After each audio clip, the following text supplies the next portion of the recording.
Welcome to Oracle Eyes.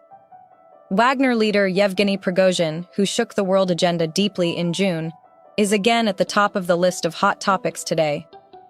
However, the reason why Yevgeny Prigozhin is on the agenda today is not that he started an uprising against Russia. Wagner leader, who walked to Russia 2 months ago and caused alarm bells to ring in the Kremlin, fell like a bomb on the agenda with his death. Now we will tell you the striking details and last-minute developments about Prigozhin's death. Prigozhin, an enemy of Putin and warlord of the Wagner Group, allegedly died in a plane crash in Russia. It was seen in a video that Prigozhin's private jet fell from the sky in the Bologovsky district of the Tver region near Moscow. The private jet exploded in the air. Burning debris was seen in an area. Witnesses to the accident heard a loud explosion before realizing that the jet had fallen from the sky. Flight tracking sites state that the flight abruptly ended at around 6 p.m. local time near Tver, northwest of Moscow.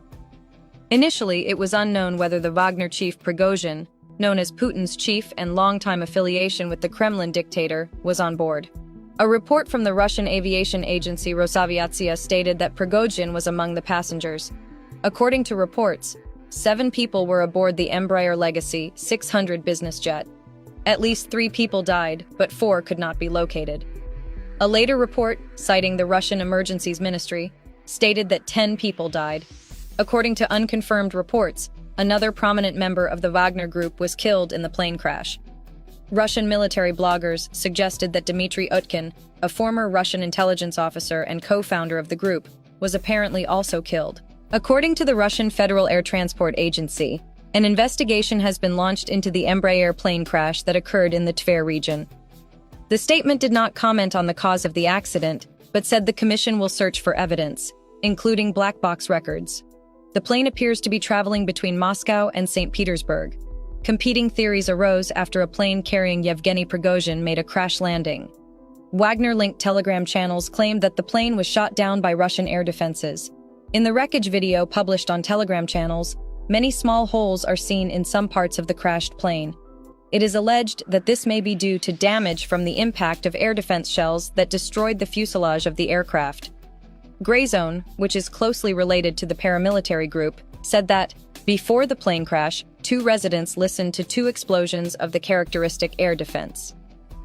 This is confirmed by the direct words of eyewitnesses, as well as the contraceptives in the sky in one of the videos. Another source stated that they should not rush to bury Prigozhin. There were even allegations that the death of Wagner's boss may have been staged, according to the source. The Wagner boss was declared dead in Africa in 2019, but he survived to fight one more day. Ryadovka, an account on the Telegram app known to be close to Russian authorities, claimed that news of Mr. Prigozhin's death was premature, and that Yevgeny Prigozhin might have been on a different plane. The source refused to specify the whereabouts of Prigozhin. Landing footage of the second plane was also shared on social media. Russian Telegram channel Baza, which has links to security services, claimed that the cause of the explosion on the plane was a terrorist attack. Russian Deputy Yevgeny Popov said that, "This is a terrorist act in the skies of Russia. It should be investigated. The perpetrators must be held accountable." While the news headlines are flooded with reports of the Wagner leader's death, Russian television is broadcasting live footage of President Vladimir Putin in the Kursk region to mark the 80th anniversary of the Soviet Union's victory over Nazi Germany. Putin's cheerful mood did not go unnoticed as he walked to the podium on the stage. The moments when Putin laughed on the podium during his speech became the agenda. Standing in front of the orchestra on the stage, Putin expressed his heartfelt congratulations to all citizens of Russia for this event. The White House said President Biden was briefed about the plane crash reported in Russia. The U.S. National Security Council stated that reports of the accident involving Yevgeny Prigozhin were seen in Russia. Spokesperson Adrienne Watson said that, "No one should be surprised if it's confirmed."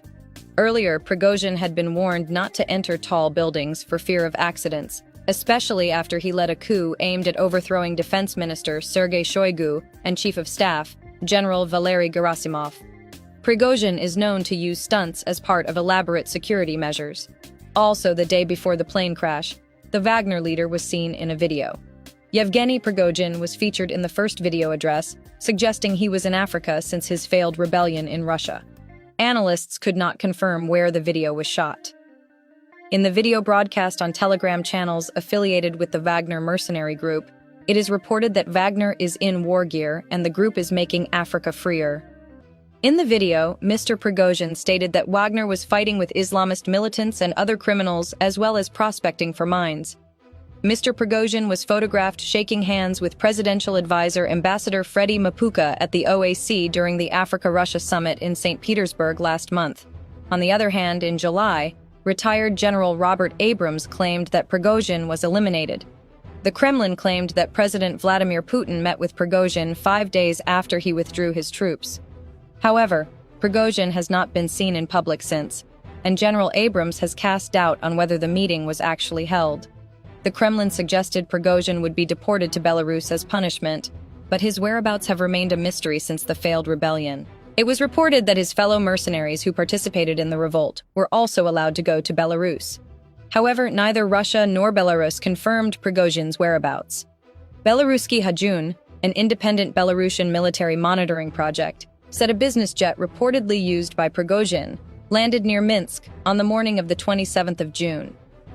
Also in July, Russian President Vladimir Putin himself gave details of the meeting he had with Wagner rebel Yevgeny Prigozhin and his men in the Kremlin on June 29th, after the paramilitary group's rebellion was stopped. The meeting was the first known contact between the two men since the uprising and posed the most dramatic challenge to Putin's authority in 23 years in power. Vladimir Putin claimed that he gave the fighters the opportunity to continue fighting in Ukraine. Mr. Prigozhin insisted that his rebellion was not targeting Mr. Putin, but rather the defense minister, Sergei Shoigu, and Russia's top uniformed officers, which he said had disrupted the war in Ukraine. For months, he had argued that Wagner deserved credit for their achievements on the battlefield, while publicly and abusively complaining that they were incompetent and backstabber. Putin also tried to downplay the actions of Wagner fighters marching into Moscow, taking control of Russian territory, and demanding the resignation of the president's defense minister, Sergei Shoigu, and chief of staff, Valery Gerasimov. So who is Yevgeny Prigozhin, who turned the agenda upside down with his death? Yevgeny Prigozhin became wealthy, thanks to his personal ties to Russian President Vladimir V. Putin. He won lucrative catering and construction contracts with the Russian government while establishing a mercenary force known as Wagner. After the Russian invasion of Ukraine, his ranks were filled with imprisoned soldiers, and he brought his fighters into the fight.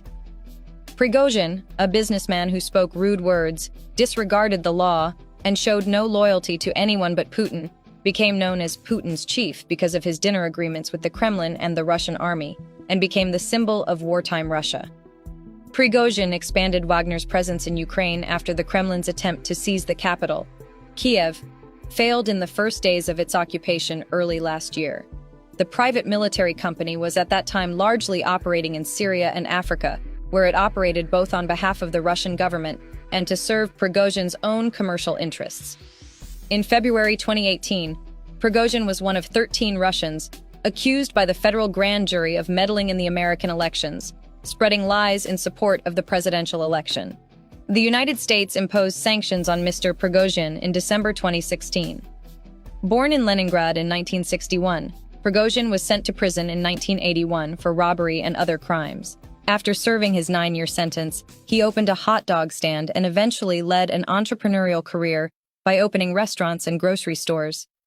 According to the latest media reports, he died in August 2023. Thank you for watching us.